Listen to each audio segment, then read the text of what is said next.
고난 시작은 같지만 끝은 다르다. 7번째 시간입니다. 7번째 시간에 제가 제목으로는 고난받는 자세. 우리가 하나님 앞에 고난받는 자세는 어떻습니까? 우리가 하나님 앞에 나아갈 때 우리의 자세, 우리의 준비, 우리는 어떻게 고난에 대해서 대처하고 있으며 어떤 마음의 자세를 가지고 아버지께 나아가고 있는지 오늘 10편, 18편 말씀을 통해서 우리가 나누고 묵상하려고 합니다. 하나님 말씀 앞에 나아갈 때 우리는 고난을 통과해야 됩니다. 고난을 지나가야 됩니다. 그것을 피해갈 수 없으며 그것을 외면할 수 없습니다. 하나님께 주시는 믿음의 소망, 하나님께서 주시는 약속, 그것을 이루기 위해서, 성취하기 위해서, 그 약속대로 나아가기 위해서는 반드시 고난을 통과하면서 고난을 우리가 그 가운데로 정면 돌파를 하면서 나아가야 합니다. 먼저는 오늘 본문에 말씀 있는 것처럼 나의 약함을 인정해야 합니다. 내가 약한 존재이다. 내 힘으로 고난을 이길 수 없다. 내 힘으로 원수를 이길 수 없다.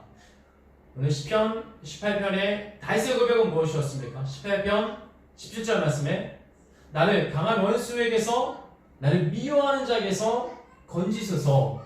왜냐? 그들은 나보다 힘이 세기 때문이다 라는 고백입니다. 나는 강해. 난 할 수 있어? 내가 얼마나 믿음이 있는데, 내가 얼마나 능력이 있는데, 경험이 있는데, 그러면 그 고난을 이길 수 없습니다. 강한 원수, 나를 죽이려 오는 그 사단에게 우리는 이길 수 없습니다. 하나님 강한 원수, 나를 미워하는 자, 나를 죽이려고 하는 그 사단을 하나님 이기게 하여 주시옵소서. 그 사단에게서 나를 건져 주시옵소서. 왜? 그는 나보다 힘세기 때문에, 능력이 있기 때문에, 그는 나보다 힘이 있어서 나를 제압할 수 있기 때문에. 다시 말해서 하나님, 나의 약함을 인정합니다. 도와주세요. 도와주세요. 살려주세요. 붙들어주세요. 용서해주세요. 내 힘으로 할 수 있습니까? 내 힘으로 단 한 가지의 죄도 사함받을 수 있습니까? 내 입술로 하나님 용서해주세요. 예수님의 이름으로 기도합니다. 그 고백이 회개와 죄사함이 아니라 하나님께서 나를 불쌍히 여겨주셔야지만이 나는 죄사함 받을 수 있습니다. 다윗의 고백은 천만인이, 만인이들이 나를 돌로 쳐 죽이려 하더라도, 그 원수가 나를 상하게 하더라도 하나님 건져주세요. 왜? 그들이 나보다 더 힘이 세게 돼요. 능력이 있게 돼요. 우리들의 마음의 자세는 어떻습니까? 그 고난 중에 내 힘으로 할 수 있어. 이거는 거뜬히 할 수 있어. 이건 이렇게 해서 이렇게 하면 이길 수 있잖아. 이길 수 있잖아 라는 그 마음을 갖는 순간 우리는 교만하고 우리는 사단을 이길 수 없습니다. 하나님 이길 수 없어요. 죄의 문제를 해결할 수 없어요. 하나님 제 힘으로는 도저히 정죄하면서 벗어날 수 없어요. 저의 힘으로는 아버지의 말씀에 순종할 수 없습니다. 이 고백이야. 이 마음의 자세가 반드시 있어야 돼요. 다윗이 대적을 이길 수 있었던 이유는 무엇입니까? 그가 능력이 있어서, 검술이 좋아서, 활을 잘 쏴서, 물맷돌을 잘 던져서가 아니라 하나님 도와주세요. 그 원수들은 강한 원수이기 때문에 나를 건지시옵소서. 그들은 나보다 힘이 셉니다. 능력이 있습니다. 라는 것을 인정하고 주님께 도움을 청해서 나아가기 때문에 다윗이 승리할 수 있었습니다. 시편 147편 10에서 11절 말씀. 주께서 기뻐하시는 자들은 어떤 자이냐? 주께서 기뻐합니다. 말에 힘이 세기 때문에 주께서 기뻐하시는 것이 아니라, 사람의 다리가 억세다 하기 때문에, 사람이 튼튼하기 때문에, 강한 능력이 있기 때문에 기뻐하시는 것이 아니라, 여호와는 주를 경외하는 자들과 주의 말씀을 의지하는 자, 주의 말씀을 찾는 자들을 기뻐하시느니라. 고백으로 주님께 나아갑니다. 주를 경외하고 주의 말씀을 찾는 자들, 주를 의지하며 주를 바라보는 자들. 말의 힘이 세다고 우리가 전쟁에서 이길 수 있습니까? 사람의 다리가 억세다고, 근육이 있다고, 건강이 있다고, 능력이 있다고, 키가 크다고 머리가 좋다고 IQ가 높다고 우리가 사단을 이길 수 있습니까? 오히려 그것은 장애물이 됩니다. 오히려 그것으로 인해서 사단의 올무에 걸리게 됩니다.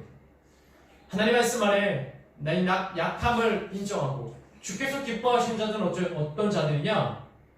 건강한 자, 많이 할 수 있는 자, 능력 있는 자가 아니라 주를 경외하고 주의 이름을 찾는 자들, 주를 경외하는 자들을 주님께서 기뻐하신다고 말하겠습니다.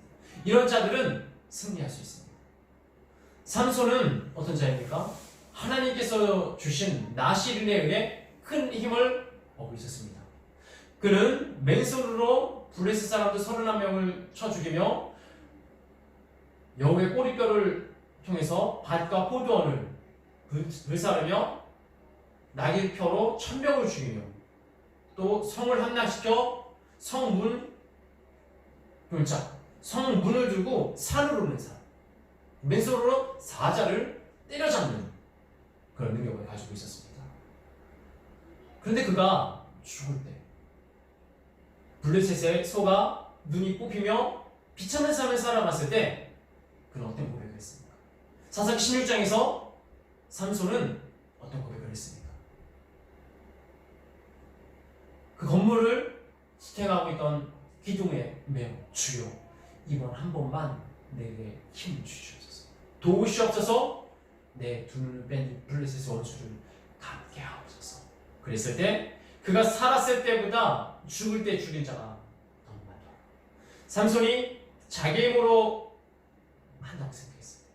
삼손이 나는 힘이 세다고 했었을 때는 한계가 있습니다. 그때는 블레셋에 잡힐 수밖에 없었지만 그가 하나님 나를 도와주세요. 하나님 나를 붙들어 주세요. 나에게 힘을 주시옵소서라고 했을 때 그가 살았을 때보다 죽을 때 더 많은 블레셋 사람들을 심판할 수 있었습니다. 우리가 하나님 앞에 힘이 있었을 때는 교만하기 쉽습니다. 그러나 하나님 나의 힘이 내 것이 아니라 하나님의 것임을 믿습니다. 그렇게 고백하며 나아갔을 때, 그렇게 인정하며 나아갔을 때 우리는 고난에서 이길 수 있는 자세를 얻을 수 있습니다. 준비를 할 수 있습니다. 빌립보서 3장 5절에서 6절, 7절, 8절에 사도 바울의 고백이 나옵니다. 난지 8일 만에 하늘을 받으며 히브리인 중에 히브리인이며 바리새인 중에 율법으로는 바리새인 중에 바리새인, 열심으로는 하나님을 향한 그 열심으로는 그 일을 핍박하는 자 베냐민. 그가 모든 학식을 두루 갖추고 있었고 거기다가 그는 로마 시민권을 가지고 있었기 때문에 더할 나위 없이 학식과 권위와 능력을, 물질을, 장마 맞는 기준을 통해서 물질과 모든 것을 가지고 있었던 사람. 그러나 예수 그리스도를 위하여 이 모든 것을 내가 배설물로 여기노라. 주님을 아는 지식의 가장 고상함을 내가 고백합니다. 바울이 많은 학식을 통해서 하나님께 쓰임받은 것이 아니라 그의 신분, 그의 물질, 그의 능력을 가지고 고난을 통과해 나가 하나님께 쓰임받은 것이 아니라 오직 예수 그리스도, 보혈의 피, 예수님의 불쌍히 여김, 긍휼히 여김을 통해서 그 고난을 통과해 하나님께 쓰임을 받을 수 있었습니다. 여러분, 우리의 자세는 어떻습니까? 우리가 하나님 앞에 쓰임만 하니까? 내가 잘났으니까? 내가 모태신앙이니까? 내 부모님이 나를 위해서 기도해 주니까? 내가 교회 나와서 많이 헌신했으니까? 많은 물질을 헌금했으니까? 천만의 말씀. 내가 죄인이기 때문에. 나는 할 수 없기 때문에, 나는 약한 자이기 때문에 하나님께 나아갈 수 있습니다. 그 마음의 자세가 없다면 우리는 고난 중에 넘어져 버릴 것입니다. 우리가 하나님 안에 그 말씀을 바라보며 우리가 하나님 안에 그 말씀을 의지하며 나아가기 위해서는, 고난 가운데 승리하기 위해서는 나의 약함을 인정하며 주님을 소망하고 주님을 바라보고 나아가는 것입니다. 오늘 그 시편의 기자는 22절에서 주여 주의 말씀을 내가 떠나지 아니하였습니다. 주의 율례, 주의 법도, 주의 계명을 내가 떠나지 않았습니다. 내가 붙들었습니다 라고 고백을 합니다. 하나님을 떠나지 않는 것은 무엇입니까? 하나님의 말씀을 붙드는 것입니다.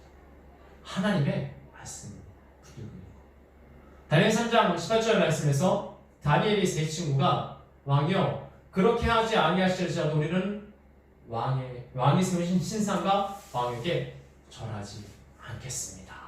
고백했습니다. 그렇게 하지 않겠더라고요. 그것은 무엇입니까? 고난 가운데, 어려움 가운데, 위기 가운데, 생명의 위협 가운데 내가 하나님을 떠나지 않는 것은 무엇입니까? 주의 약속, 주의 말씀을 붙들고 있는 것입니다. 요한복음 1장 1절에서는 무엇이라고 나옵니까? 태초에 말씀이 있었는데 이 말씀은 곧 하나님이시라. 이 하나님이 나와 함께 하셨더라. 하나님과 말씀과 예수님은 같은 것입니다. 우리가 하나님을 떠나지 않는다는 것은 어떤 것입니까? 말씀을 떠나지 않는 것. 말씀을 붙들고 있는 것, 말씀 앞에 순종하면서 나아가는 것입니다. 하나님과 말씀과 예수님을 따로따로 생각할 수 없습니다. 난 하나님과 함께하고 있는데 말씀 지키기가 참 부담스럽다. 이거 너무 얽매이는 거 아니야? 쥐어짜는 거 아니야? 너무 나를 힘들고 부담스럽게 하는 거 아니야? 아닙니다. 하나님의 말씀과 예수님은 성령님은 동일하기 때문에 내가 하나님의 말씀을 기억하고 간직하고 붙들고 있다는 것은 바로 하나님과 동행하고 있다는 것입니다. 요한복음 12장 26절 말씀 나를 섬기는 자들은 나를 따르라.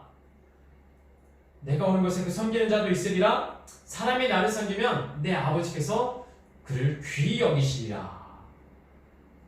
예수님께서도 말씀하셨습니다. 나를 섬기는 자들은 나를 따르라. 나를 경외하는 자들은 나와 함께 가는 것이다 라고 얘기하고 있습니다. 나를 섬기는 자는 거기에 머물러 있는 것이 아니라 나를 경외하는 자는 그 자리에 있는 것이 아니라 그 말씀을 가지고 아버지께 한 걸음 한 걸음 순종하면서 나아가는 것입니다. 그랬을 때 하나님께서 그런 자들을 귀히 여기신다. 나도 그들과 함께 있다 라고 말씀하십니다. 우리의 마음이 어디를 향하고 있습니까? 우리의 마음이 하나님을 향하고 있습니까? 그냥 고난 가운데 왜 이렇게 힘든 거야? 짜증나. 왜 이렇게 어려움만 나한테 닥쳐? 좀 평탄하게 갈 수 없어? 쉽게 갈 수 없어? 왜 이렇게 어려운 거야? 그게 아니라 주님의 말씀, 내가 말씀 안에 거하기 때문에 하나님께서 나와 함께 하심을 믿습니다. 그 고백으로 주님께 나아가는 것입니다. 세 번째로는 이제 행할 수 있는 믿음입니다. 시편 18편 25절에서 26절의 말씀. 자비한 자에게 여호와께서는 자비한 자에게 주의 자비하심을 나타내시며 완전한 자에게 주의 완전하심을 보이시며 깨끗한 자에게 주의 깨끗하심을 보이시며 사악한 자에게 주의 거스리심을 보이시니. 이것이 어떤 말씀입니까? 자비는, 완전함은, 깨끗함은 그냥 내 생각에 머물러 있는 것입니까? 아니면 그것을 해야 되는 것입니까? 자비한 자. 난 자비해. 난 자비해서 만족해. 나같이 자비한 자가 어디 있어? 이것이 온전한 자비입니까? 다른 사람에게 자비를 베푸는 자, 사랑을 베푸는 자, 완전한 자, 하나님 앞에 온전하게 그 말씀을 붙들고 나아가는 자. 나는 교회에 나와서 예배 드렸으니까 나는 완벽한 믿음을 가지고 있어. 나 같은 사람 없어. 나는 완전해, 완벽해. 큰 믿음 가지고 있어. 그것이 생각입니까? 그것이 이상입니까? 그것이 상상입니까? 깨끗한 자. 난 회개했으니까 깨끗해. 나처럼 깨끗한 자가 어디 있어? 난 정결해. 난 거룩해. 그렇게 입술로만 깨끗하다 하고 정결하다 하고 내 삶은 무너져 있으며 악을 향해 나아가며 죄를 향해 계속해서 반복되는 죄 가운데 있는데 그것이 깨끗한 죄입니까? 하나님 말씀하십니다. 자비한 자에게 주의 자비하심을 나타내신다. 완전한 자에게 주의 완전하심을 보이신다. 깨끗한 자, 전심으로 주를 찾는 자, 회개하는 자, 내 마음의 중심이 아버지에 있는 자를 깨끗하게 하신다. 반대로 사악한 자, 못된 자, 악한 자, 계산적인 자, 인간의 마음으로 모든 것을 행하는 자, 고난 가운데 불평불만하는 자, 사악한 자에게 주의 거스르심을 보이시리라 라고 말씀하십니다. 우리 마음의 자세, 하나님은 행한 대로 갚게 해주시는 분이십니다. 믿음과 행함은 같은 겁니다. 믿음은, 행함은 따로따로 있는 것이 아니라 믿음과 행함은 같은 겁니다. 그러면 이 믿음이, 이 행함이 해결됩니다. 믿음 따로 행함 따르다고 생각하면 믿기만 하면 생각에 머물러 있는 자, 행동하기만 하면 율법에 갇혀 있는 자가 되는 것입니다. 갈라디아서 6장 7절 말씀, 스스로 속이는 자가 되지 말고 하나님을 억지는 여기는 자가 되지 말라. 우리는 씻는 대로 거두리라. 믿고 행한 대로 거두리라. 믿고 자비롭게 행하는 자, 완전하게 행하는 자, 깨끗하게 행하는 자는 그렇게 거두고 사악하게 행하는 자는 주의 거스르심을 보이리라 라고 말씀하십니다. 우리가 주의 말씀 안에, 주의 은혜 안에 거해야 되는 줄 믿습니다. 야고보서 3장 14절 말씀, 심한 시기와 악한 마음이 가득하면 자랑하지 말라. 그러면 어떻게 되냐? 그것은 위에로부터 나온 것이 아니라 땅에부터 나온 것, 정욕으로 나온 것, 사단으로부터 나온 것이다 라고 나오고 있습니다. 우리 마음 가운데 시기가 있는데, 악한 마음이 있는데, 음란한 음행이 있는데, 다툼이 있는데 어찌 선한 것이 나올 수 있겠습니까? 하나님은 누구보다 우리를 잘 아십니다. 우리 마음 가운데 그런 악한 마음들, 속임수, 거짓말, 계산적인 마음들, 그런 마음들, 시기, 질투의 마음이 있었을 때 우리는 어떻게 해야 됩니까? 물론 다른 사람은 내가 그런 마음을 가지고 있는지 절대 알 수 없습니다. 그러나 하나님은 알고 계십니다. 내가 사람을 내 시기로 속일 수 있습니다. 자랑할 수 있습니다. 그러나 그것은 하나님께로부터 나온 것이 아니라 사단에게 나온 것이라고 말하고 있습니다. 하나님, 내가 시기가 나요. 악한 생각이 나요. 저 사람이 좀 잘못됐으면 좋겠어요. 나를 싫어하는 저 사람이 망했으면 좋겠어요. 솔직하게 하는 게 나아가십시오. 하나님 도와달라고. 나도 내 마음을 어떻게 할 수가 없다고. 이 시기, 질투, 음란한 마음들, 속이는 마음들, 거짓말, 두려움들 어떻게 할 수 없다고. 하나님 그런 자를 도우십니다. 고난 가운데, 어려운 가운데 시기와 불평과 악한 마음들이 솟아나오는데 나는 회칠한 무덤처럼 내 믿음을 자랑합니다. 난 이런 자야. 나는 모태신앙이야. 나는 하나님의 사람이야. 다른 사람이 나 보기에 그 믿음이 중요합니까? 하나님이 나 보시기에 그 믿음이 중요합니까? 우리는 하나님 앞에 나아갈 때 시기와 질투와 어두운 마음들이 있으면, 나를 포장하려는 마음들이 있으면 고난 가운데 다른 사람을 속입니다. 아, 나 힘들지 않아. 나 괜찮아. 왜? 이거 금방 지나가고 나 축복받을 거니까. 이거 금방, 이거는 형식적인 거야. 하나님께서 나에게 복을 주시기 위해서, 은혜를 주시기 위해서, 물질을 주시기 위한 거야. 왜 포장합니까? 하나님 힘들어요? 하나님 시기가 나요? 하나님 비교해요? 하나님 정죄해요? 그렇게 하나님께 도우심을 구하며 나아갈 때 우리는 주님께 긍휼하시고 불쌍히 여김을 받을 수 있습니다.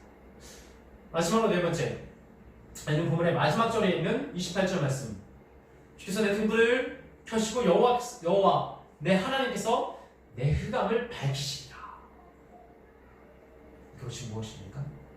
주께서 주를 찾는 자들에게 행할 수 있는 믿음을 허락해 주신다는 것입니다. 내 길에 등불을 켜시고 밝히신다는 것은 무엇입니까?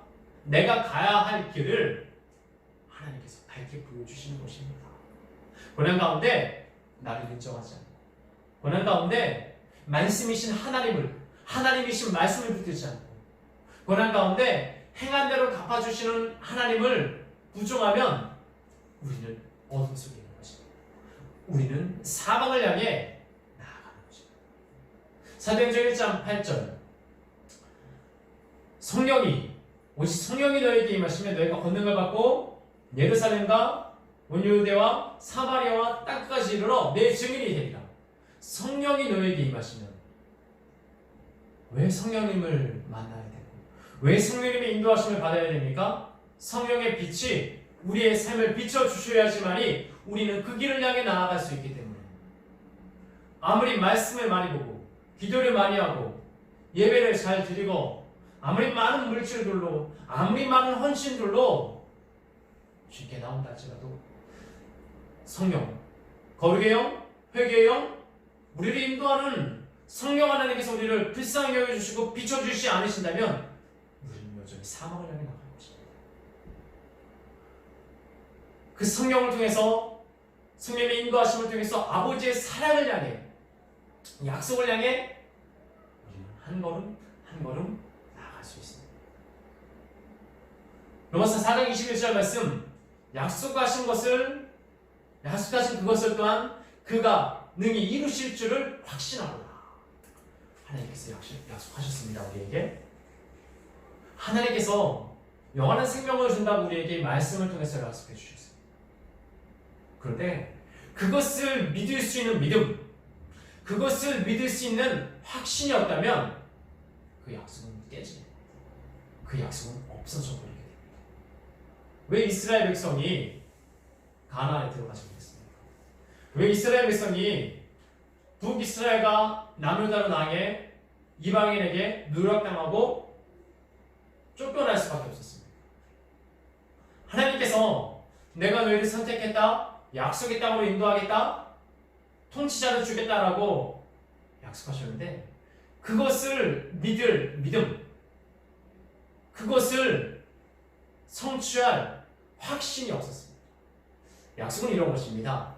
하나님께서 고난 가운데 우리에게 약속해 주신 이 말씀을 통해 주신 그 약속을 굳게 믿고 나아가는 것입니다. 그것은 마지막 때 이루어지겠지. 그리고 이 고난은 흘러가겠지. 지나가겠지. 시간이 해결해 주겠지. 가 아니라 주의 약속을 굳게 믿고 그 말씀으로 말미암아 하나님과 동행하고 성령님의 인도하심을 받으며 나아갔을 때 우리는 그 약속을 성취할 수 있습니다. 주께서 약속하신 그것을 능히 이루실 줄을 확신하노라. 그 믿음을 가지고 주님께 나아갈 수 있습니다. 만약에 3장 2절에서 3절 말씀 불은 금을 연다. 재물은 표백한다. 깨끗게 한다. 하나님께서도 우리를 금과 은을 연단하는 듯이 연단하신다고 나와 있습니다.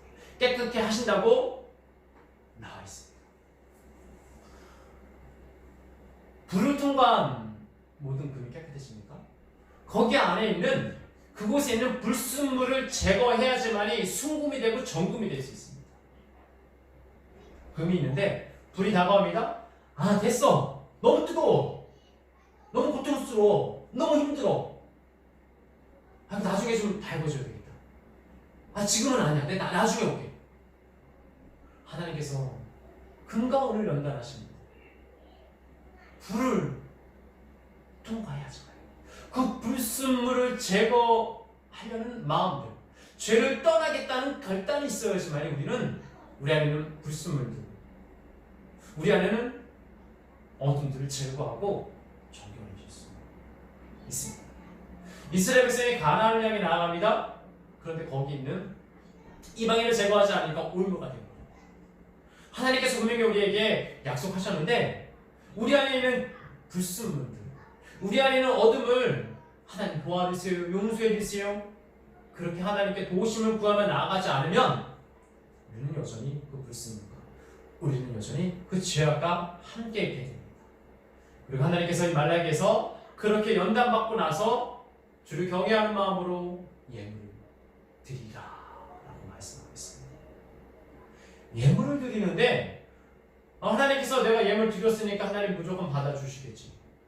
내가 하나님께 내 물질을 드렸는데 하나님께서 당연히 기뻐하시겠지. 그러나 내 안에 있는 불순물들, 그러나 내 안에 있는 어둠, 악한 생각, 시기, 질투를 해결하지 않는다면 하나님께서는 그 예물 받으지 않으십니다. 하나님께서는 그 악한 물질 받지 않으십니다. 물질뿐이겠습니까? 우리의 마음, 우리의 정성, 우리의 생명, 우리의 모든 것, 내가 귀하다고 생각했던 모든 것을 받지 않으십니다. 왜? 정결해지는 마음이 없습니다. 왜? 고난 가운데 불평하며 좌절하며 고난받을 자세가 전혀 되어 있지 않기 때문에. 말씀 정리하겠습니다. 오늘 시편 18편의 이 다윗의 고백. 나는 약한 자입니다. 나는 부족한 자입니다. 도와주세요. 그 마음으로 주님께 나았습니다. 그리고 주의 말씀을 내가 버리지 않아야 했나이다. 주의 율법을, 주의 계명을, 주의 약속을 간직하겠나이다. 하나님을 떠나지 않는다는 것은 그 말씀을 붙들고 아버지께 나아가는 것입니다. 그리고 행한 대로 갖게 해주시는 아버지의 말씀을 굳게 믿는 것입니다. 자비해야지 자비하심을 받을 수 있고, 완전해야지 완전하신 하나님을 볼 수 있고, 깨끗해야지 깨끗하신 하나님과 동행할 수 있습니다. 사악한 자는 주의 거스리심을 통해 사망을 향해 나아갈 수밖에 없습니다. 그리고 하나님을 그 고난 중에 의지하고 바라보고 있었을 때 행할 수 있는 믿음, 하나님 도와주세요, 인도해주세요, 붙들어주세요 했을 때 우리의 등불을 켜시며 환하게 우리의 가야 할 길을 밝혀주시는 줄 믿습니다. 우리 같이 한 사람 한 사람의 그 마음 가운데 내 고난 받는 자세를 점검하시고, 고난 가운데 왜 이렇게 힘들어? 고난 가운데 나는 내 불순물을 제거할 준비가 되어 있잖아. 그러면 사망에 나아가는 것입니다. 우리 한 사람 한 사람 고난 받는 자세, 준비가 되어 있어. 그 고난 중에 아버지의 말씀, 아버지의 영광, 아버지와 동행할 수 있는 믿음이 간직되기를, 그 믿음이 우리 안에 있기를 예수님의 이름으로 축원합니다.